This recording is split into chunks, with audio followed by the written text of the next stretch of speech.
그러니까 더 강세 요인이 생긴 거죠. 그래서 글로벌리 보면 달러가 강세로 돌아서는 게 아닌가 저는 그런 생각을 하고 있어요.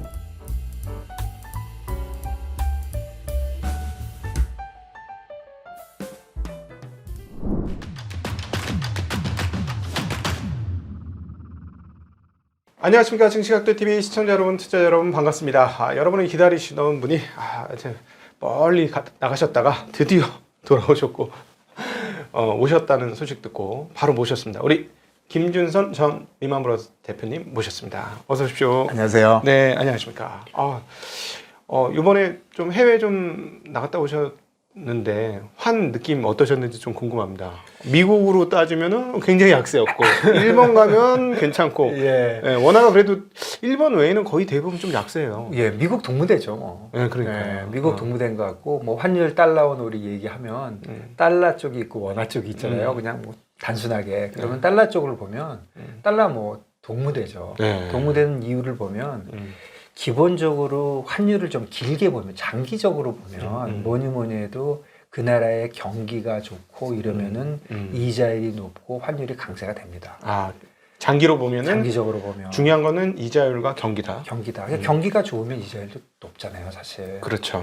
그런데 이제 글로벌이니까 미국이 좋으면 다른 나라도 좋고 다 좋으니까 그러면 무슨 말이야? 모든 세계가 경기가 좋고 이자율이 높으면 그러면 뭐 누가 더 좋은 거야? 이런 얘기를 할 수 있는데 그래도 일반적으로는 글로벌 경기가 좋고 이자율이 전체적으로 높으면 달러가 좀 강세가 되고 네. 전체적으로 경기가 조금 내려가는 턴이고 이자율이 내려가면은 달러가 좀 약세가 되는 그런 경향이 있었던 것 같아요. 네. 그래서 사실 최근에 이자율이 피크를 찍고 페드가 금리를 내릴 때 대부분의 사람들이 이제부터 환율이 달러화가 약세가 되겠구나 그런 얘기를 했잖아요. 그래서 사실 지난번에 엔캐리 청산에 대한 생각에 144엔이 깨지면 142엔, 140 가면서 아주 블랙 먼데이 오고 난리가 났었죠. 그러니까 그런 식으로 생각하는 거죠. 그런데 지금 상황이 꼭 그런 것 같지는 않아요. 왜 그러냐면 경기가 전체적으로 좋고 전체적으로 나쁜 게 아니라 미국만 좋잖아요. 그렇죠. 미국만 좋고 유럽도 나빠요. 일본도 나쁘고 이머징 마켓은 더 나쁘고 그러니까 미국만 좋으니까 이런 경우는 어떻게 될까요? 미국 이자율은 높게 유지되고 다른 나라의 이자율은 낮게 내려가게 되고 미국은 경기가 좋고 다른 데는 나쁘고 그러면 아무래도 달러가 강세가 되지 않겠습니까? 일단 그런 생각이 들고 거기다 최근에 불을 질렀죠, 트럼프가. 트럼프는 기본적으로 달러가 난 약세가 좋아 이렇게 말을 하지만 그거는 글쎄요 뭐 앞뒤가 좀 안 맞는 말이고 트럼프 하는 거를 보면 관세를 높이고 텍스를 낮추면 인플레이션이 일어날 것이고 뭐 당연히 이자율을 올리는 쪽으로 가야 되잖아요.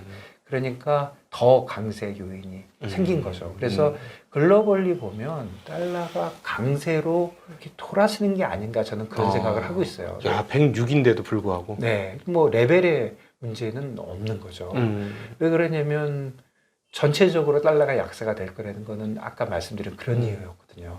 글로벌리 이렇게 경기가 이렇게 돌아가면은 뭐 미국에 있는 자금이 뭐 이머징 마켓으로 넘어가고 이런 생각을 한 건데 그런 일이 벌어지기는커녕 거꾸로 빅테크는 점점 더 잘 나가고 사실 뭐 엔비디아 뭐 이런 데가 너무 높아서 너무 비싼 거 아니야 한다고 하지만 사실 AI는 시작도 안 한 것 같아요. 제 생각에는 AI를 준비하기 위한 반도체 그 다음에 그거를 준비하기 위한 클라우드 그런 쪽 얘기만 하고 있지 AI가 상품으로 나오지도 않았잖아요. 그렇죠. 네. 근데 이제 만약에 상품으로 나오지 않았는데 잘못 나오면 이제 이 투자한 게 좀 문제가 생길 수 있는 날 말씀하신 대로 지금 학습 단계지 출원 단계도 아직 안 넘어갔죠. 그러면 제 생각은 지금 7개가 한다고 치면 그 빅테크 7개 중에 물론 한두 명은 잘못하겠지만 잘하는 사람도 있을 거 아니에요. 결국에는 AI가 무슨 황당한 말도 안 되는 얘기가 아닌 것 같거든요. 그렇다면 누군가 되는 거고 그거는 빅테크 7개 중에 누군가 되는 거죠. 그렇다면 뭐 미국이 동무대죠. 만약에 트럼프가 지금 일론 머스크가 얘기한 것처럼 한 2조 정도 예산을 삭감하겠다 이런 얘기를 해요. 물론 이제 소득세 깎아주고 뭐 관세 올리고 하면 그쪽 요인이 규모가 훨씬 더 클 거라서 재정 한 2조 덜 푼다고 인플레이션이 잡히겠나마는 네. 혹시 재정이 인플레이션에 영향을 미치는 폭이 네. 크잖아요. 예. 그냥 단순한 네, 통화량 네, 증가에 네. 비해서. 그래서 만약에 정말로 그 머스크가 얘기한 것처럼 한 2조 정도 예산을 줄이면 네. 그걸로 인해서 혹시 달러 그 금리가 좀 내려가면서 네. 달러가 이제 약세로 전환할 가능성도 열어놔야 되지는 않겠습니까? 뭐 그럴 수는 있겠지만 그게 그 효과가 지금 말씀하신 대로 그렇게까지 클까 하는 생각이 들고 네. 워낙 자금이 미국으로 몰리니까 그 효과가 더 큰 것 같아요. 지금은 네. 지금은 뭐 이 자본의 흐름이 네. 미국에 독점적으로 가고 있고 이게 주식시장만 그런 게 아니라 이 채권 시장도 네. 그다음에 뭐 이 데트 시장도 봐야 되거든요. 네. 데트 시장도 보면 지금 미국의 M&A가요 잘 안 돼요. 생각보다. 그게 왜 그러냐면 빅테크에다가 돈을 다 주니까 네. 그 바로 밑에 레벨은 돈이 말랐어요. 안 해요. 왜 그러냐면 지금 뭐 큰 프라이빗 에쿼리들이 돈을 다 그 빅테크에 돈 못 줘서 아주 줄을 섰어요. 네. 왜냐면 그쪽에 있는 클라우드 같은 거를 자산으로 잡고 돈을 빌려주겠다. 너무너무 안전해 보이는 거죠. 그쪽을 하는 게. 그래서 자본의 주식 쪽에, 에쿼리 쪽에서 가는 미국 자금도 있지만 데트 쪽에서 가는 자금도 굉장히 큰 것 같아요. 미국 쪽으로? 미국 쪽으로. 그러니까 그 외국에 있는 돈을 여유 있는 빌려줄 수 있는 여력이 있는 사람도 다른 데 빌려주기보다는 가능한 미국의 주요한 기업이라든가 주요한 사업, AI 사업이나 이런 쪽에 돈 빌려주고자 하는 요구들이 있다. 그렇죠. 그런데 그거를 뭐 한국에 앉아 있는 어떤 사람이 그렇게 하기 어렵잖아요. 내가 어떻게 하지만 요즘 너무 쉬워졌어요. 자산운용사들, 프라이빗 에쿼리들이 돈을 받아서 그걸 갖다가 주면 되는 거고 그 프라이빗 에쿼리들이 아주 큰 회사들이기 때문에 네. 사람들이 믿거든요. 그러니까 지금 국제적인 흐름이 예. 저는 갑자기 옛날 그 예. 29년 대공황 직전에 26년부터 28년 사이 29년 상반기까지의 그 흐름들이 너무 자꾸 겹쳐지는데 최근에 보면 한국의 젊은 투자자들이 대거 미국으로 이동을 했습니다. 그 규모가 얼마인지 지금 정확하게 추산은 안 되는데 적지 않은 금액이 넘어간 것 같아요. 저는 연초부터 항상 뭐 제가 유튜브 시작하고 이럴 때도 처음부터 이거 하게 된 이유 중에 하나도 야, 우리 투자가들이 너무 한국 주식만 해. 그거였거든요. 딴 것도 좀 해야 돼. 그래서 미국 주식도 하고 지역적으로 그다음에 상품적으로도 주식만 하지 말고 채권도 하고 뭐 원자재도 해야 되고 또 현물만 하지 말고 파생 상품도 해야 돼. 이게 제가 계속 주장을 했던 거거든요. 네. 금년에 진짜 그런 일이 일어났어요. 그런데 일어난 정도가 다양화해서 조금씩 가는 게 아니라 몰빵이 된 것 같아요. 한국에 있던 사람이 그냥 미국으로 가버렸어요. 그런데 욕할 수도 없는 게 그분들이 너무 결과적으로 너무 잘했어요. 지금 되게 재미난 얘기인데 웃기는 얘기인데요. 미국의 일반 투자자들보다 한국 사람이 미국 투자한 수익률이 월등히 좋은 것 같아요. 그래요? 왜냐면은 미국 사람들은 빅테크도 했지만 그쵸. 작은 거 사죠. 잘 자란 러셀 2000이 원래 알던 거. 잘 아니까 그런 걸 사는데 그쪽은 완전 바닥이잖아요, 수익률이. 그러니까 그거 진짜 맞는 말씀이에요. 왜 그러냐면 사람이 아는 거 사잖아요. 근데 우리가 미국 거 살려면 아는 거라고는 한 7개밖에 없잖아요. 그러니까 그거 샀는데 걔들이 제일 많이 올랐고. 그래서 사실은 그게 차이가 지금 한 50% 난 거 아닙니까? 코스닥, 나스닥 지금 50% 차이 났죠. 안압학으로. 코스피료만 해도 30몇 %잖아요. 이게 작년에 23년에는 둘 다 올랐어요. 한국도 오르고 미국은 더 올랐어요. 그러니까 사람들이 미국에 갔으면 좋겠지만 뭐 나도 많이 올랐어. 20% 올랐는데 뭐 I'm happy. 나는 항상 아는 것만 해. 모르는 거 가서 저래. 이렇게 했는데 금년에는 하나는 플러스 나버리고 하나는 마이너스 나버리니까 이제는 심정이 상하죠. 근데 옛날에는 이런 일이 없었던 것 같은데 이렇게 국내 투자자들이 발길을 그냥 사실은 세금 문제 아무 문제 아니었던 거예요. 미국은 세금을 걷고 우리는 이제 세금을 안 걷지만 아무 상관없이 미국 넘어갔거든요. 작은 지금. 문제죠. 그러니까 수익이 훨씬 더 중요하다는 걸 우리한테 보여줬고, 근데 이렇게 자금이 넘어가니까 이게 환율에도 영향을 미친 거 아닌가 싶은데. 당연히 미쳤죠. 당연히 미칩니까? 미쳤죠. 저는 국내 지금 그 자본시장, 특히 주식시장이 상대적으로 약세인 거와 원달러가 상대적으로 약세인 게 이유가 무조건 같다고 생각을 해요. 딱 하나입니다. 자본 유출. 자본 유출. 뭐 자본 유출은 좀 네거티브하게 들리는 말이고 자본의 이동이죠. 돈의 흐름. 그러니까 요번에 금년에 외국인들이 요즘 뭐 주식 엄청 팔잖아요. 그래 봐야 20조도 안 되지 않아요? 금년 토탈해서? 아니, 상반기에 샀으니까 네. 조금 팔았을 뿐입니다. 네, 20조, 순유출은 많잖아요. 20조 안 되죠. 연초부터 따지면. 그런데 네. 제가 정확한 자료인지 모르겠지만 요즘 내국인이 해외에다가 산 그 주식, 미국 주식 산 거 아는 방법 중에 하나가 커스토디안 그게 있잖아요. 그게 다 KRX에 대해 가지고 이렇게 하죠. KSD 그쪽으로 하는 거 그건 개인이라고 봐야 되거든요. 무조건. 네. 그게 1년 전에 70조였던 게 지금 150조래요. 그러니까 무조건 80조가 늘은 거예요. 네. 그거는 다 개인이에요. 왜 그러냐면 기관들은 거기에 구자가 있지 않아요. 그냥 자기 구자가 있어요. 다른 쪽에. 그러니까 우리나라 KRX든지 KS든지 그쪽으로 통한 것만 80조가 늘었어요. 그러면 기관은 얼마인지도 모르겠고 그러면 아무리 못 잡아도 100조? 험악하게 잡으면 200조거든요. 잘 모르겠어요. 통계 그쪽 기관 쪽은 제가 전혀 몰라서. 그렇다면 최소한 100조가 간 거예요. 네. 100조면은 우리 무역 수지로 따져보면 한 달에 뭐 보통 한 네. 3, 40억 달러 뭐 이렇게 예. 나니까 그리고 우리 지금 그 증시 주변 자금 그런 거 있잖아요. 네네. 거기서 100조가 나가면 크죠. 시장이 잘 될 수가 없죠. 잘 될 수가 없죠. 2,400조 시장에서 유동성이 100조가 나가고 예. 고객네트워크 50조인 시장에서 예. 100조가 나가면 잘 될 수가 없죠. 잘 될 수가 없고 그다음에 이제 네. 큰 이슈는 이게 여기서 멈출 것이냐. 지금 다들 금리는 너무나도 느끼고 있잖아요. 네. 야, 미국 주식을 사니까 환율에서 먹어 뭐해서 뭐 50% 차이가 나면은 사실은 투자에서 50%가 뭡니까? 몇 년치죠? 원금에 뭐 보통으로 하면 20년치죠. 뭐 최소한 10년치.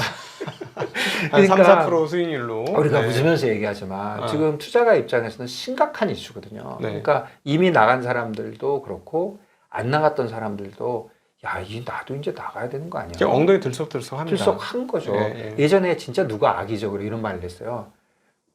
국장을 빠져나가는 거는 지능순이라고. 그 사람 나쁜 사람이라고 그랬어요. 네. 야, 말 그렇게 진짜 쌍통머리 없게 하냐. 그건 아니다 그랬는데 들썩이는 거죠. 아씨, 내가 진짜 나만 안 나간 거 아니야? 그러니까 아무리 투자를 잘해도 저는 요즘 펀드 매니저들 욕할 생각이 전혀 없어요. 한국에서 아무리 잘 골라봐야 본전하면 너무 잘한 거잖아요. 네.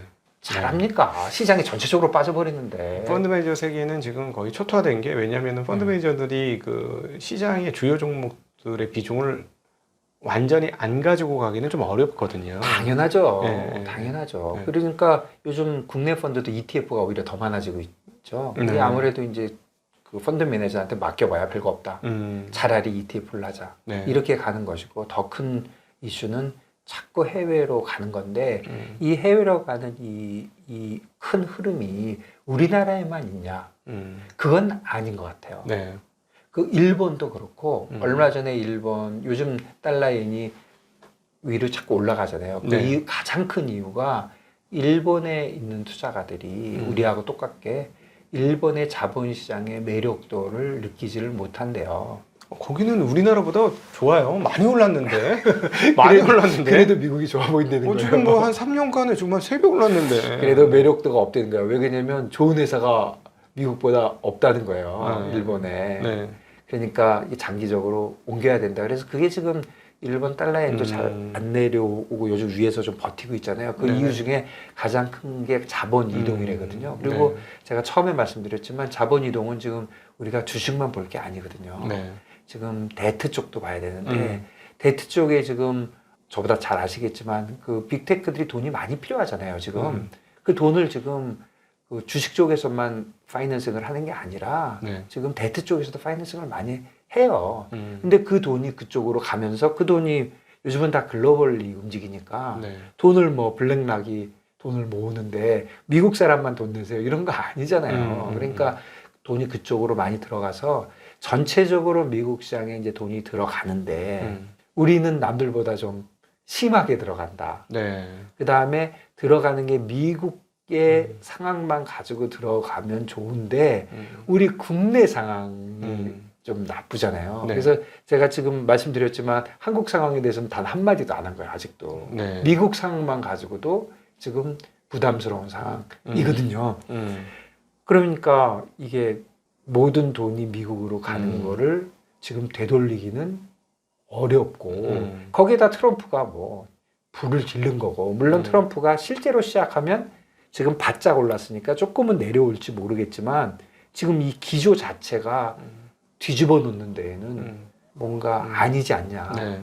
미국이 너무 좋고 그리고 빅테크들이 너무 좋고 그다음에 AI가 뭔가를 할 것 같잖아요. AI가 진짜 세상을 바꿔놓으면 그렇다면 어려워지는 거죠. 네. 그래서 그런 생각이 좀 듭니다. 네. 사실 뭐 원화라는 게 원화가 주체적으로 뭐 움직여서 달러 대비 강세를 가든 약세를 가든 이렇게 하는 뭐 주체적 통화는 아니고 사실상 타국의 통화 상황들, 뭐 가장 중요한 거는 미국의 달러 상황들 영향을 받고 또 아시아 통화들 위안하고 일본의 엔 영향을 많이 받잖아요.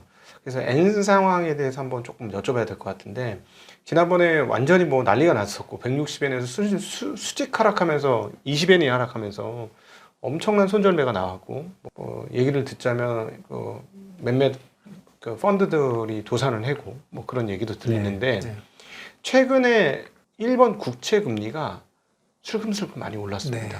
10년물, 30년물, 10년물 같은 경우는 1.0 뭐 이제 조금 떨어지고 있습니다만 1.06대까지 올랐었고 그다음에 30년물도 2.2가 넘게. 예, 그때에 비하면은 한 0.8, 0.9였으니까 꽤 올랐죠. 예, 굉장히 많이 올랐잖아요. 근데도 이제 지금 엔화가 좀 워낙 달러가 강세다 보니까 좀 약세이긴 한데 우에다 가서도 뭐 상황 보고하겠다 맨날 똑같은 얘기는 하지만 상황 보고하겠다고는 하지만 분위기는 점차 금리를 안 올릴 수 없는 상황으로 자꾸 몰리고 있는 것 같거든요, 일본이. 네, 그래서 저는 두 가지가 좀 있는 것 같아요. 하나는 저번에 내릴 때 조금 심하게 했더니 너무 많이 내려가잖아요. 그때 깜짝 놀랐을 것 같아. 모든 사람이 놀랐어요. 내가 보기에는. 일본이 제일 많이 당황했던 것 같아. BOJ도 완전히 당황했어 그때 보니까. 그러니까 야, 일본 엔화가 굉장히 투기적인 통화가 됐어요. 항상 말씀하셨지만은 이 통화 트레이딩에서는 엔화가 지금 거의 일지방이다. 이게 엔화가 언제부터 이렇게 투기적인 통화가 됐는지 모르겠는데 엔화가 요즘 뭐 안전자산이다. 그거 잘 모르겠어요. 엔화가 세계 최강의 투기적인 통화가 돼가지고 거래가 워낙 많은 일이에요. 그리고 이자율 차이가 워낙 많이 나니까. 그러다 보니까 지금 말씀해 주신 대로 일본이 이자율을 올려야 되는 거는 가야 되는 길이고 그런데 일본이 굉장히 조심하는 게 전에처럼 확 빠질까 봐 확 빠져서 일본에 뭐 나쁜 게 뭔지는 잘 모르겠는데 확실한 거는 정치인들은 욕을 아주 많이 먹었잖아요. BOJ도 욕 많이 먹고. 그러니까 일단 미국이 싫어할 것 같아요. 그래서 너무 무서워해가지고 굉장히 점진적으로 할 것이다. 굉장히 전에처럼 과감한 소리는 잘 안 할 것이고 점진적으로 할 것이다. 그런 게 있고 그 다음에 그럼에도 불구하고 왜 155, 160, 156 저기서 있느냐 145에 있지 않고 그 이유는 자본 유출 아까 그 얘기 같습니다. 일본도 지금 그 통계를 내보면 돈이 엄청나게 해외로 나가고 있대요. 일본 주식이 좀 많이 올랐지만 더 이상의 뭐 희망은 없다는 아니지만 매력도가 좀 떨어지는 거 아니냐. 그래서 계속적으로 해외로 나가고 있기 때문에 그 큰 물줄기가 돌아서지 않는 한 돌아서는 줄 알았죠. 미국 이자율이 내려오고 하면서 돌아서는 줄 알았는데 가만히 보니까 아니네. 미국이 뭐야 이거 이자율이 더 높아야 된다며 그리고 뭐 중립금리도 이거보다 높아야 된다며 별소리 다 나오니까 투자할 데가 없냐? 투자할 데 너무 많죠. 좋은 기업들이 너무 많으니까. 그러니까 이런 분위기가 있는 거거든요. 그래서 저는 큰 트렌드가 미국 쪽으로 좀 옮겨가서 다시 달러 강세의 그런 시대가 올 수도 있다고 생각해요. 그러니까 구체적으로 얘기하면 2년 전에 114까지 갔던 게 100까지 내려왔거든요. 달러 인덱스가. 그리고 100에서 105. 그러니까 기본적으로 100에서 107 레인지였어요. 107에 여러 번 왔다 갔다 했거든요. 지금 106, 107이잖아요. 저는 여기서 한 단계 올라가서 114까지는 아니더라도 105에서 110 레인지로 바뀌어서 상당 기간 AI에 관련돼서 트럼프에 관련돼서 미국의 이자율에 관련돼서 뭔가 정리가 되려면 1, 2년 걸리지 않습니까? 그때까지는 105에서 110 레인지 아닌가 그렇게 생각해요. 그러니까 달러엔도 뭐 145까지는 내려올 수도 있겠지만 달러엔도 그냥 150 레벨에서 왔다 갔다 하면은 일본도 150에 있으면 BOJ 그냥 해피할 것 같아요. 예전처럼 예전엔 150 밑으로 있기를 바랬는데 이제는 안 그런 것 같아요. 그러니까 여기서 160 가는 건 불편해 하겠지만 150에서 155에 왔다 갔다 하면은 해피하지 않겠느냐. 그러면 전 세계적으로 달러 인덱스는 110에서 115. 제가 그냥 시나리오를 써보면 달러 예는 150에서 155. 이런 식으로 평온하게 가면 원달러는 어디가 있느냐는 거잖아요.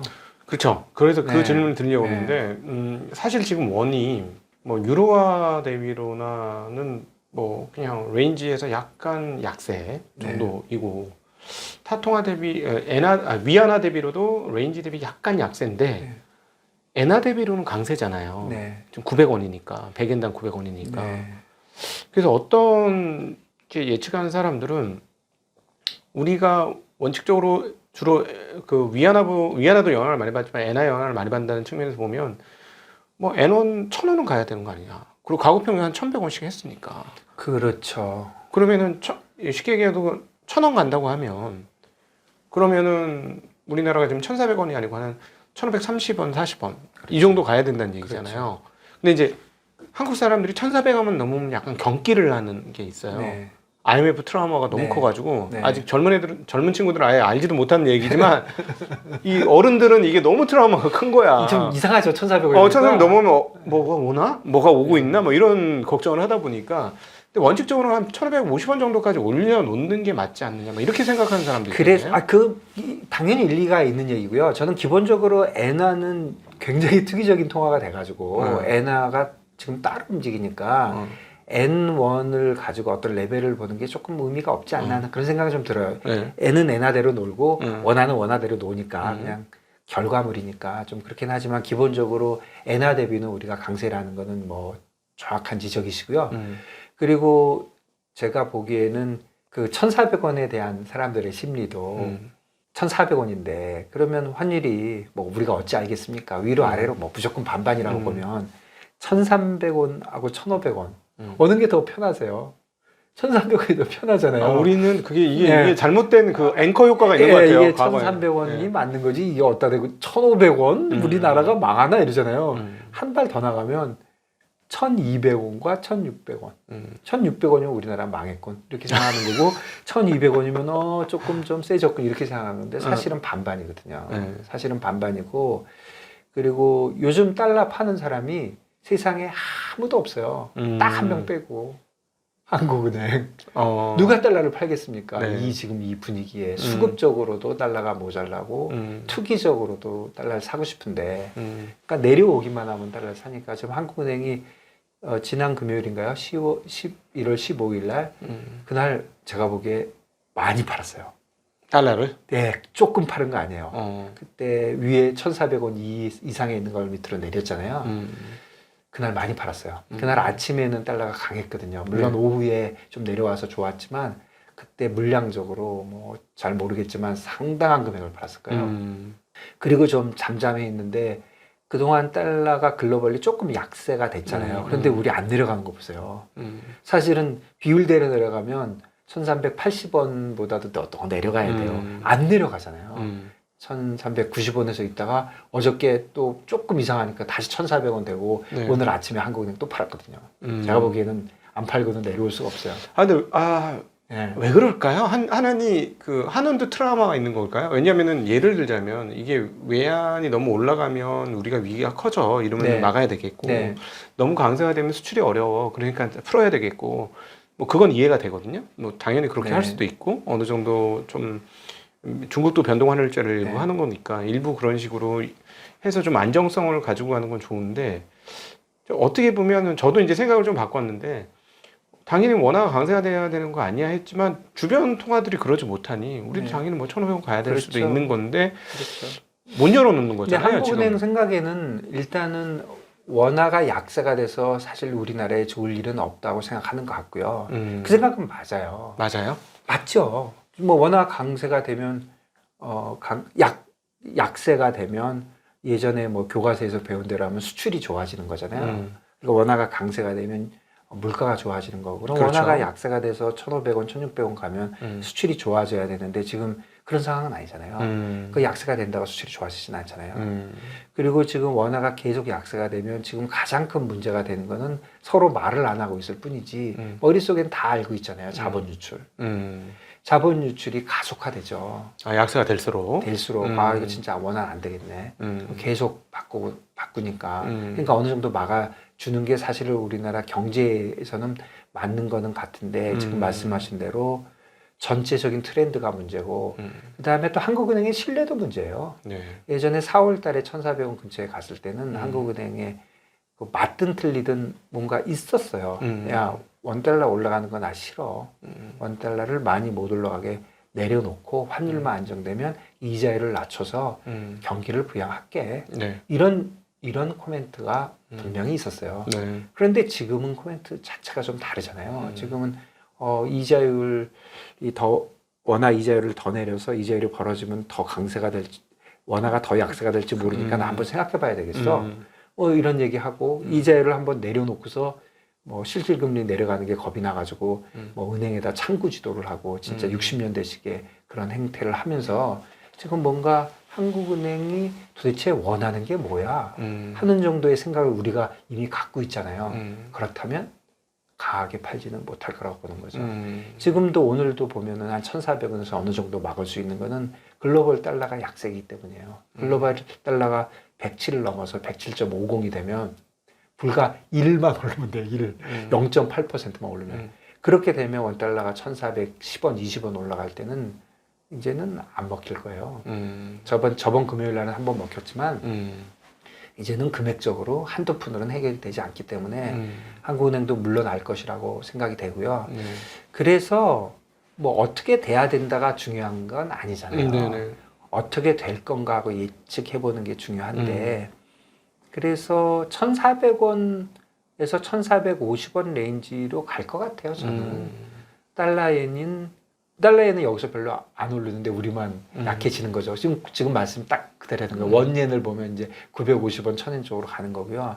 그리고 글로벌 달러도 105에서 110, 달러엔은 150에서 155, 원달러는 1,400원에서 1,450원 이런 레인지로 내년 한 상반기까지는 간다고 봐야 된다. 그렇다고 보면 달러원 관련되신 분들은 달러원으로 투기를 하시든 수출업을 하시든 이런 분들은 어느 순간이라도 달러가 1,410원이 됐네. 1,400원 말도 안 되지. 난 팔아야겠네. 한국은행 형님들이 또 팔아주시겠지. 이 생각은 조금 위험해졌다.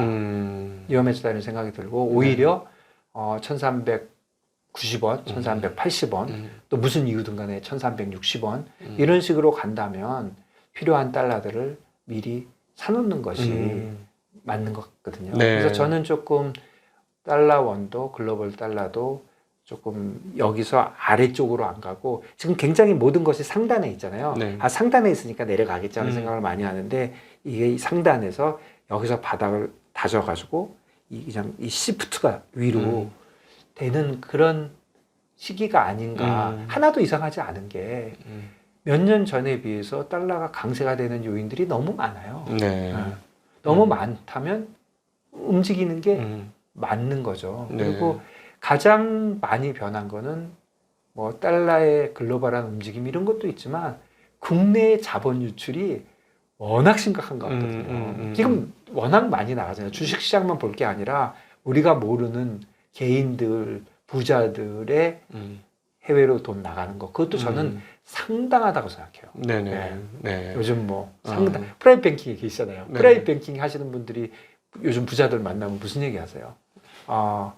증여는 어떻게 뭐 이런 얘기 하잖아요. 네. 그거에 굉장히 좋은 방법이 생겨 있거든요. 해외로 가져가는 거거든요. 해외에서 증여하면 되니까. 그래서 이런 자본이 해외로 움직이는 거를 길게 보면은 이제 우리나라를 생각해 보면 이게 스톱이 돼야죠. 그러니까 이게 스톱이 되는 순간 지금 얘기했던 모든 이 달러원의 문제, 국내 주식시장의 상대적인 약세 이런 것들이 해소가 될 것 같거든요. 네. 그러니까 그런 것들이 스톱이 되는 그 이벤트가 뭔지를 미리미리 생각하는 게 중요할 것 같아요. 네. 즉 그러면 혹시 만약에 이제 원이 약세를 됐을 때 외국인들이 한국 원에 대해서 매력을 느끼고 들어오는 시점은 언제쯤일까? 또는 들어올 수 있으려면 뭐가 조성이 돼야 될까? 그러니까 제 생각에는 레벨은 아닌 것 같아요. 레벨은 이제 의미가 이미 없어졌고요. 네. 조성이 돼야죠. 지금 말씀하신 그대로. 그러니까 뭔가 조성이 돼야 되는데 뭐 저도 잘 모르겠습니다. 그런데 그냥 단순하게 생각해 보면 원래 작년, 재작년에 비해서 우리가 우려했던 게 현실로 일어난 문제들을 보면 첫 번째는 기업 사이드에서 실력이 떨어졌다 이렇게 하면 너무 심한가? 조금 좀 약해졌죠. 삼성전자도 좀 약해졌고 2차 전지도 뭐 좀 약해졌고 결국 테크놀로지의 이슈인데 요즘 전체적으로 테크놀로지 쪽에서 우리가 조금 예전보다 밀린다. 그렇다면 테크놀로지 쪽에서 뭔가 항상 방송 많이 해주시는 삼성전자 쪽에서 뭔가 해주는 거, 하이닉스에서 뭐 해주는 거 그런 거, 그 다음에 뭐 SK나 뭐 롯데나 CJ 이런 쪽에서 뭔가 더 추스려 가지고 쓸데없는 거 하지 말고 좀 집중적으로 뭘 하는 거. 요즘 뭐 현금화 하기 위해서 노력하고 하더라고요. 그런 건 저는 굉장히 좋은 현상이라고 생각해요. 그런 식으로 기업 쪽에서 우리나라에서 그래도 믿을 만한 사람이 있다면 주체가 기업이다. 예, 저는 기업밖에 없다고 생각해요. 나머지는 희망이 뭐 거의 희망이 금융기관도 거의 희망 없어 보이고요. 진짜 기업들 뭐 삼성, 뭐 SK, 뭐 어디든 간에 기업이 해줘야 된다고 생각하는데 그래서 기업이 우리 항상 그러지 않았나요? 우리 어려울 때마다 누가 해줬어요? 뭐 국민들이 금도 모으고 그랬지만 결국 기업이 해줬잖아요. 저는 또 기업이 해줄 거를 기대를 합니다. 그래서 특히 대기업들이 뭔가 해주는 거, 거기서 뭔가 예전하고 좀 다르네 하는 게 오는 게 하나 있는 것 같고, 두 번째는 이 대주주들의 이 말도 안 되는 행포, 그 다음에 그거를 가능하게 해준 상법, 이런 거 지금 개정의 움직임이 조금 있잖아요. 네. 저는 상법 개정이 뭐 되면 그건 큰다고 생각해요. 그건 큰 거라고 생각해요. 아, 잠깐만요. 여기서 이제 다시 그러면은 자, 본격적으로 우리 일단 환 얘기는 우리가 일부 잘했으니까 이 얘기 이제 이어가도록 하겠습니다. 아니 왜 그렇게 생각하세요? 왜냐하면 뭐 기업들이 실적이 좋아져가지고 외국인들이 유입될 수 있다라는 거는 뭐 당연히 그렇겠지. 실적이 좋아지니까. 근데 만약에 예를 들어 기업 실적은 안 좋아졌어. 그냥 똑같아. 근데 상법이 개정됐어. 그럼 외국인 들어옵니까? 전 들어올 거라고 생각해요. 그리고 개인들도 좀 덜 나갈 거라고 생각해요. 왜 그러냐면 생각을 해보세요. 저는 그냥 단순하게 생각해 보면 대주주가 있어요. 대주주가 누구예요? 기업에서 주식을 제일 많이 갖고 있는 사람이잖아요. 그렇죠. 이 사람의 최고의 목표는 뭐예요? 주가가 올라야죠. 원래는 그렇죠. 네. 한국은 좀 다르긴 하지만. 네. 한국은 다르긴 하지만이 아니라 또 한국이 말도 안 되는 거죠. 자기가 재산을 갖고 있는데 이 재산이 내려가기를 바라고 있어요. 그렇죠. 낮게 평가해 주기를 바라죠. 말이 너무 좋게 하시는 거죠. 그냥 내려가기를 바라는 거죠. 주식 안 오르기 바라는 거잖아요. 그런 회사의 주식이 어떻게 오릅니까? 주인이 오르기를 안 바라고 있는데. 그러니까 사실은 내 금고에 얼마가 있는지 너희들은 몰랐으면 좋겠어. 우리 집 금고에 금덩이가 있는데 너는 좀 아는 체 좀 안 했으면 좋겠어. 그러니까 이 사람들이 중요한 건 컨트롤이잖아요. 컨트롤이 중요하고 컨트롤로 뭔가 다른 데서 이득을 보려고 하고 이런 식의 분위기가 바뀌어야 되는데 그게 바뀌려면 상법을 개정해야 된다고 계속 얘기하는 게 상법 중에 그걸 얘기하는 거예요. 그 경영진이 회사에 대해서만 책임이 있는 게 아니라 주주에 대해서 책임이 있는 걸로 바꿔놓으면 예를 들어서 고려아연 와 저는 진짜 해도 진짜 인간들이 진짜 도를 넘는구나. 아니 뭐 150원짜리 주식을 80원에 유상증자를 하겠다 그러고 내 아는 애한테 더 주겠다. 이건 해도 진짜 도를 넘었다고 저는 생각하거든요. 근데 그게 법률적으로 된다는 거 아니에요. 우리 김준성 대표님이 아주 명언을 남겨주셨죠. 할 수 있다고 하냐? 옛날에 LG가 그렇게 한 거죠. 네. 그래서 할 수 있다고 진짜 하는 진짜 말도 안 되고. 그런데 그거를 보면은 유상증자나 뭐나 이렇게 굉장히 디테일한 제3자 배정 굉장히 디테일에 가면 뭔가 법률을 만들다 보면 뭔가 다른 거 생각하다 보니까 이렇게 루폴이라 그러나요? 그런 게 있을 수밖에 없잖아요. 그러면 똘똘한 변호사들, 똘똘한 프라이빗 에쿼티 애들이 보는 거잖아요. 야 이거는 요렇게 하면 돼. 요렇게 틈이 있어. 이렇게 틈이 있어. 그 틈을 항상 메꾸고 할 수 있느냐? 그건 못해요. 그러니까 그런 것가 있는데 상법만 개정해 놓으면 어떤 일이 보여지냐면 야 그거에도 불구하고 경영진이 주주의 주주를 위한 책임을 지면 주주는 다 똑같거든요. 대주주한테 더 하면 안 되거든요. 거기를 위반했어. 그러니까 배임이야. 야, 경영진이 감옥을 간다고요. 그러니까 경영진이 하겠어요. 잠깐. 그 규정은 맞으나 이게 법의 취지에 어긋나잖아. 그러니까 난 안 할래. 하는 사람들이 나오죠. 사실은 지금 상법 개정 안 해도 네. 법원에서 주주로서 대주주와 소액주주들을 차별하는 거는 잘못됐습니다라고 판결 한 번만 내려줘도 바뀌는 수 있는 거 아니겠습니까? 그런데 뭐 그럴 필요 뭐 있어요? 상법 개정 확실하게 하면 되는 거죠. 그러면 대법원 이거 뭐 어디고 가네? 아니 법에 나와 있는데 지금 법원이 어려운 게 야 상법에 분명히 그렇게 돼 있는데 내가 뭔가 국가와 민족과 정의를 위해서 한 말씀 하셔야 되는데 그거는 법관들을 너무 훌륭하게 생각하시는 아니 거죠. 지금 사실 이게 무슨 회사를 위한 거 대주주를 위한 거지. 회사를 위하면 대주주를 위한 거하고는 다르잖아요, 사실. 그렇죠. 그런데 회사를 위했다고 주장할 수가 있는 거죠. 주장할 수가 있는 거죠. 네. 사실은 대주주지만. 네. 그런데 주주를 위해서 바꿔버리면 주주는 대주주, 소액주주가 같잖아요. 네. 그러니까 그런 게 전부 배임이고 전부 감옥 가는 거거든요. 네. 그렇다면 거기다 사회이사, 사내이사들이 사인할 수 있습니까? 이번에도 사실 몇 명은 사인 안 했대잖아요. 아, 그렇죠. 2명이나 3명은 네, 자리에 안 왔죠. 그게 안 한 거죠. 네. 그 사람들이 왜 자리에 안 나가는 정도밖에 못 하겠어요. 만일에 상법이 있다면 당신들 이렇게 하면 전부 감옥 가십니다. 한마디 했겠죠. 그렇게 할 수 있는 분들의 최선의 그 행동이 그냥 안 가는 정도예요. 그게 네. 법이 받침이 안 되는 거잖아요. 근데 만약에 이제 그게 바뀌면 외국인들 왜 들어오는 겁니까? 그렇다면 저평가되어 있는 한국 주식이 오르길 테니까. 대주주가 이제 마음을 고쳐 먹어야겠죠. 그러니까 비정상화가 정상화가 된다는 그렇죠. 말씀이신 거죠? 지금 저는 한국 주식이 너무 싸다고 생각해요. 네. 네. 네. 싸지 않습니까? 많이 쌉니다. 멀티플이나 PBR이나 뭐 도대체 한 가지만 가져보세요. 이게 네. 말이 되는지. 그렇죠. 너무 한국 경제 이거는 규모와 규모와 무역 뭐를 해도 말이 안 되잖아요.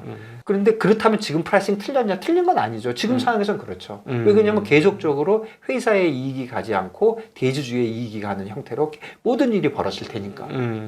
네, 조그만 거 더 얘기하면 저는 삼성전자 엊그저께 그거 한 거요. 네. 너무 좋은 일이고 너무 박수를 드리지만 자사주 매입. 네, 나 그건 내부자 정보 셌다고 생각해요. 네. 그거 그 얘기 자꾸 하면 초치는 것 같은데 더 이상 얘기 안 하는데요. 첫날 한 7% 가까이, 예. 7% 정도 올랐죠. 제가 초치는 것 같아서 얘기 안 하는데 네. 그거 범죄 행위입니다. 네. 그것도 외국인 입장에서 보면 개인 입장에서 보면 김새는 거예요. 제가 보기엔 그날 골드만 창구에서 많이 들어오던데. 안 외국인도 있었겠지만 그거는 일부죠. 네. 전체 주주 입장에서 투자가 입장에서 보면 김새잖아요. 국제적인 입장에서 그 소위 말하는 네. 자본시장의 그 일반적인 룰에 대해서 한번 얘기를 해주세요. 예. 그러니까 저는 IB 쪽은 분명히 먼저 알았을 아니요, 것 같아요. 룰은 너무나도 쉬워요. 내부자 정보잖아요. 내부자 정보라는 건 뭐냐면 내가 특정한 위치에 있기 때문에 알 수 있는 정보가 내부자 정보예요. 네. 그 내부자 정보는 유출하면 범죄예요. 그거를 이용해서 뭐 재산상의 이득을 보는 게 문제가 아니라 그거를 누구한테 발설을 하는 순간 범죄예요. 그럼 잡혀가요? 그렇다면 미국 같은 데는? 미국도 잡혀갔고 한국도 잡혀가요. 잡혀가는 게 맞아요. 네. 법은 그렇게 돼 있는데 그러면 지금 IB한테 얘기를 했다. 네. 상의를 하기 위해서. 네네. 그러면 IB가 그 얘기를 들었잖아요. 네. 그 얘기를 듣고 꾹 이빨을 다물고 있어야지 그거를 지 와이프한테 얘기하든지 지 친구한테 얘기하는 순간 감옥 가야 되는 거고요. 그래요? 그거를 이용해서 골드만삭스의 주식을 샀다? 이거는 그냥 사형이죠, 사형. 뭐 하여간 굉장히 심각한 범죄고. 미국에서 이거 형량 세죠? 엄청 세죠. 뭐 종신형 나올걸요? 에이, 설마. 종신형 나올걸요? 진짜로? 예. 이건 심각한 범죄잖아요. 왜 그러냐면 전 세계 자본시장을 다 망치는 거잖아요. 그래서 내부자 정보라는 거는 뭐냐면 내부자 정보는 내가 특정한 위치에 있으면서 알게 된 정보이고 그거를 이용해서 자산상의 이득을 보는 것도 당연히 범죄지만 누구한테 유출을 하는 순간 범죄예요. 그렇군요. 그렇다면 야, 너만 알아. 내 비밀인데 절대 얘기하면 안 돼. 절대 비밀이야. 절대 하면 안 돼. 야, 우리 자사주 매입할 거야. 얘기하는 순간 다 범죄고요. 그렇다면 지금 말씀해 주신 대로 그걸 할 때 IB의 어떤 조언이 필요했다. 그렇죠. 조언이 필요할 수 조언이 있는 필요할 거죠. 수 있죠. 네. 그러면 IB 들었잖아요. 그 IB가 얘기하면 걔도 잡혀가는 거예요. 그러니까 어디서 샜는지는 모르겠지만 네. IB하고 얘기했으니 당연히 IB는 알았겠고 IB는 이용을 했겠지. 이런 건 아니에요. 미국 엄청 지켜지잖아요. 예를 들어서 정부 쪽으로만 보면 어떤 숫자들 있잖아요. CPI니 뭐니. 어떻게 딱 발표 나면 1초 있다가 막 5% 10% 움직여요? 그치. 아무도 몰랐다는 거죠. 맞아요. 실적 발표하고 나서 움직이잖아, 주가가. 네. 엔비디아 딱 발표 나면 모르잖아요. 네. 엔비디아 안에서도 프린트한 사람이 있었잖아요. 그렇겠죠. 젠슨왕은 알았을 거 아니에요. 네, 알죠. 그 사람하고 상의한 사람 알았잖아요. 그렇죠. 그런데 어떻게 주가가 먼저 안 움직여요? 입을 다물었죠.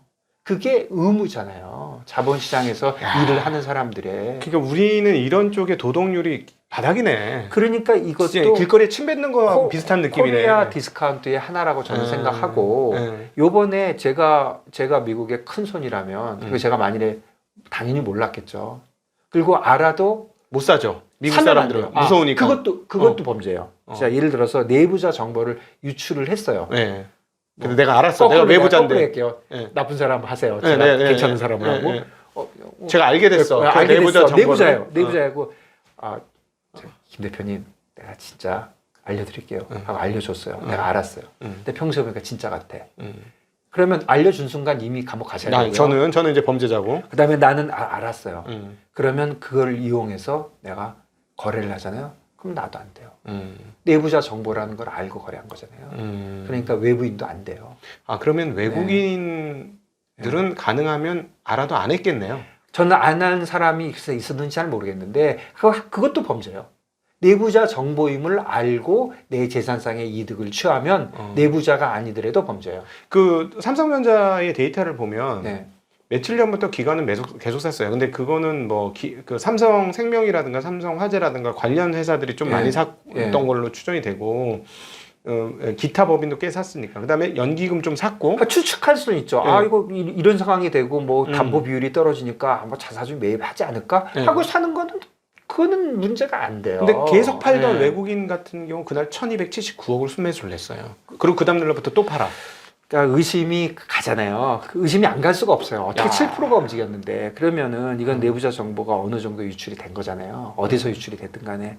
그렇다면 내가 투자가라면 나는 삼성전자 안 살 것 같아요, 앞으로. 이것들이 좋은 일이 있으면 지들끼리 알아. 나쁜 일이 있으면 뭐 어떻게 되겠어요. 그러니까 난 안 살 것 같아. 똑같은 경우에 삼성전자가 아니고 마이크론하고 똑같은 경우가 있다면 난 마이크론 살 것 같아. 왜냐면 삼성전자는 또 언제 나의 뒤통수를 또 때릴지 모르잖아요. 야, 그러니까 이거는 뭐 확실한 건 없고 그냥 우리의 피셜이고요. 저희 개인적인 의견이고. 예, 그렇습니다. 그냥 뭐 여기서 언급된 몇몇 회사들이 있지만 그거는 그냥 모르는 거예요. 저희는 다 아무도 몰라요. 네, 모르는 건데 수급 흐름으로만 우리가 그냥 트레이딩 관점에서 추측을 해보면 이거는 몰랐을 리가 없다. 7%는 네. 7%는 있을 수 없고 네. 그리고 그렇다면은 해결책은 뭐냐? 네. 그렇다면 이거를 해결할 사람은 저는 딱 하나라고 생각해요. 삼성전자. 삼성전자 경영진이 저는 삼성전자 경영진이 내부자 정보를 팔아먹었다고 생각 안 하거든요. 그럼 삼성전자 경영진이 이게 유출이 됐을 가능성이 있으니 어디서 유출이 됐는지를 알아보고 조사해달라. 네, 조사해보고 조사 의뢰를 해야 된다. 조사를 아니 본인들이 하고 의뢰해봐야 잘 모르니까 그 사람들 의지와 능력에 다 이슈가 있으니까 내가 조사를 해보고 그리고 만일에 발견을 하면 당연히 검찰에 고발을 하고 발견을 딱 못한다 하더라도 야 이게 세일 가능성이 어디 있지? 그러니까 뭐 하다못해 프린트라도 조심을 해야지 어떻게 해야 되고 뭐 최소한의 인원으로 줄여야 되고 그런 거를 좀 내부적으로 좀 검토를 하시고 그래서 개선을 하셔야 될 거라 생각하고 요번에 일이 이렇게 됐으니까 그 개선을 한 다음에 꼭 발표를 해야 될 것 같아요. 모아놓고 저번에 그런 일에 의심을 하신 분들이 있는데 우리가 뭐 찾지는 못했으나 우리도 좀 의심이 갑니다. 앞으로 우리가 더 조심하고 앞으로 개선하기 위해서 이런 점을 우리가 노력을 하겠다고 얘기를 하면 화가 났던 투자자가도 에이 알았어. 그렇게 한다니까 그걸 해줘야지 이렇게 배째고 가면은 싫죠. 저번에 삼성전자 IR 하실 때 보셨죠? 죄송합니다. 너무 크게 웃었어요. 이게 조금 저는 잘했다 잘못했다가 아니라 국제적 스탠다드하고 달라요. 삼성전자는 초인류 기업 아닙니까? 저는 그렇게 믿고 있어요. 네.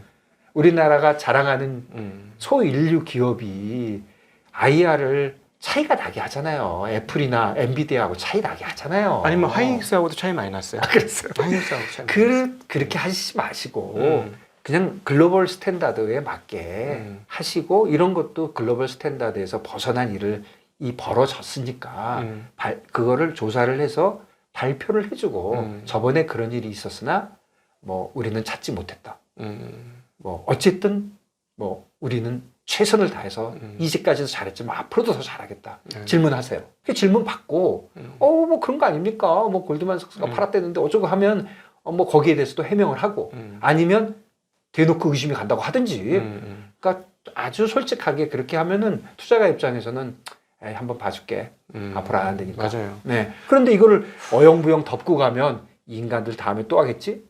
그러면 그러니까 누가 했는지는 몰라요. 몰라요. 네, 누가 어디서 어떻게 셌는지는 모르겠지만 7% 상승은 저는 99.99% 분명히 유출이 있었다고 생각해요. 근데 그거를 찾아낼 수 있느냐는 모르겠어요. 왜냐하면 유통 주식수를 제가 대충 계산해 보니까 한 20% 정도더라고요. 20% 정도 유통 주식인데 3% 매입을 하겠다고 했기 때문에 대략 시가총액 3% 정도 매입을 한다고 했기 때문에 대략 15% 정도의 상승이 산술적 계산이 나오는데 딱 15% 오르고 나서부터 매도 주가가 안 올라. 그러면 보세요. 더 이상. 그날 7% 오르고 6% 올랐잖아요. 네. 그런데 그날 좀 원래 좀 내릴 분위기였으니까 그만 15% 된단 말이에요.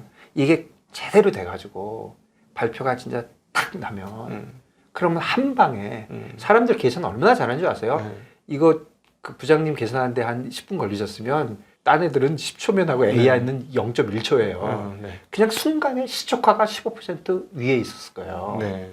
그러면 외국인들도 삼성전자가 15%가 올랐어? 그러면서 뭔가 이렇게 토론이 되고 삼성전자가 다시 이렇게 인베스터들 사이에 이렇게 말이 올라오면 좋은 일이에요. 네. 이게 이런 식으로 어영부영 돼가지고 좀 효과가 반감됐어요. 그것도 저는 너무 안타까워요. 네. 삼성전자가 좋은 일을 했는데 이거를 절차상에 좀 어리버리하게 해가지고 효과를 극대화 못하고 그 다음에 그 진짜 있어서는 안 되는 패배감.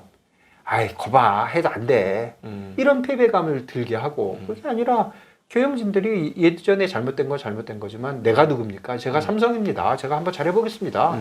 얘기하고 자신 있게 얘기하고 인터뷰하고 그분들 영어를 못합니까? 말을 못합니까? 머리가 나쁩니까? 돈이 없습니까? 왜 그분들 자신 있게 못하는지 난 모르겠어요.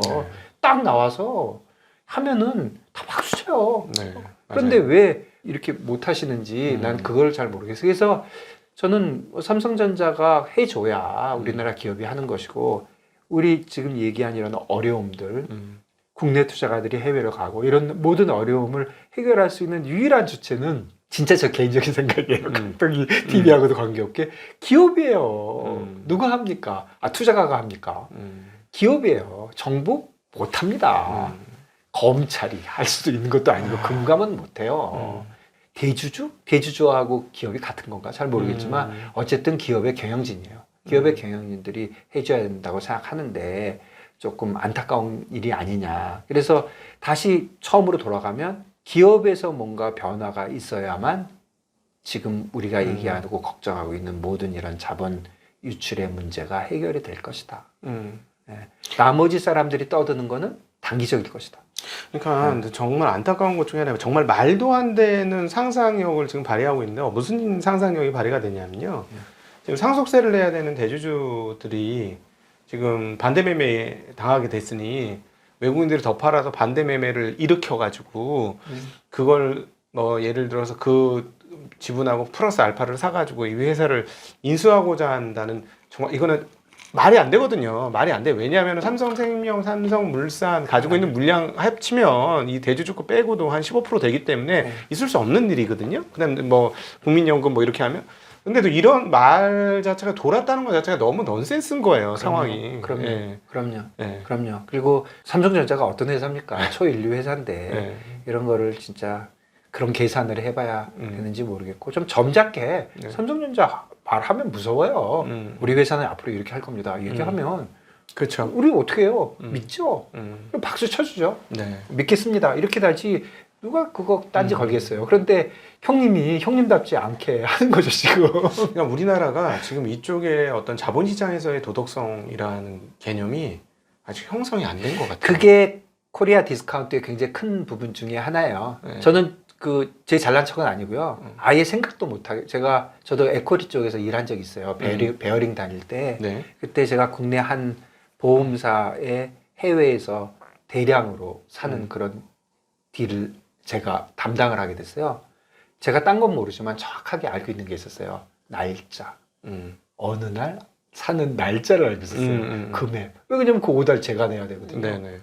나 그거 있죠? 이걸 한번 미리 사볼까? 아니면 누구한테 얘기해볼까 생각을 아예 하지 못했어요. 아예. 어리기도 했지만 나는 그걸 하는 순간 감방에 간다고 전 생각했어요. 감방에 간다. 네. 그래서 그 회사 이름을 아예 어디다 적어놓지도 않았어요. 혹시라도 남들이 눈치챌까봐.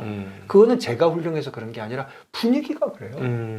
그거 유출되면 나는 감방에 간다는 게 거의 그렇게 믿고 있었어요. 내 경력은 그냥 끝나는 거야. 인생 아니요. 사회 경력은 끝나는 거지. 감방 가는데요, 뭐 그냥 감방에 가는 감옥에 그것도 네. 홍콩 감옥에 가면 네. 중국에 가가지고 거기서 못 나오면 어떡할 거예요. 말도 안 통하는데. 네. 아예 생각도 못 하고 대부분이 그렇게 일들을 해요. 그래서 네. 이게 IB에서 셌을 수도 있지만 IB는 오히려 안 셌을 수도 있어요. IB 애들 진짜 무서워가지고 그 소심한 애들 못 해요. 감방 간다고 머리 쪽에 박혀 있기 때문에. 그런데 오히려 모르죠. 어디서 무슨 일이 벌어졌는지. 그래서 너무나도 안타깝고 이런 거 조그만 거 하나씩 고쳐 나가는 것이 신뢰를 하는 것이고 신뢰를 잃는 것이 많이 잃는 거잖아요. 네, 그렇죠. 예전에 제가 시티은행 다닐 때 시티은행 회장님께서 엄청난 말을 한번 하더라고요. 라틴 아메리카에서 무슨 큰 손해를 봤어요. 그게 뭐 10밀리언인가 손해를 봤어요. 그때 주가가 딱 시가총액 10빌리언 내려가더라고요. 네. 그 얘기를 하면서 10빌리언 내려갔는데 참 안타까운 일이다 하고 얘기를 했지만 엔론 사태 때 얼마 내려간 줄 아세요? 훨씬 큰 금액이 내려갔거든요. 네. 신뢰가 묻어지는 순간 시티은행이 거짓말을 했어. 엔론은 진짜 네. 거짓의 상징이었어요. 네, 거짓말을 했어. 예, 시티은행이. 같이 엮여 있었군요. 엔론하고. 그러니까 그거에 관련돼서 좀 거짓말을 했어요. 시티은행이 거짓말을 했어. 뭐 주가가 그냥 완전히 곤두박질을 쳤어요. 그때 회장이 나와서 하는 말이 네. 은행 비즈니스, 금융 비즈니스, 우리가 살고 있는 자본시장에서는 신뢰가 첫 번째다. 근데 그냥 맞아요.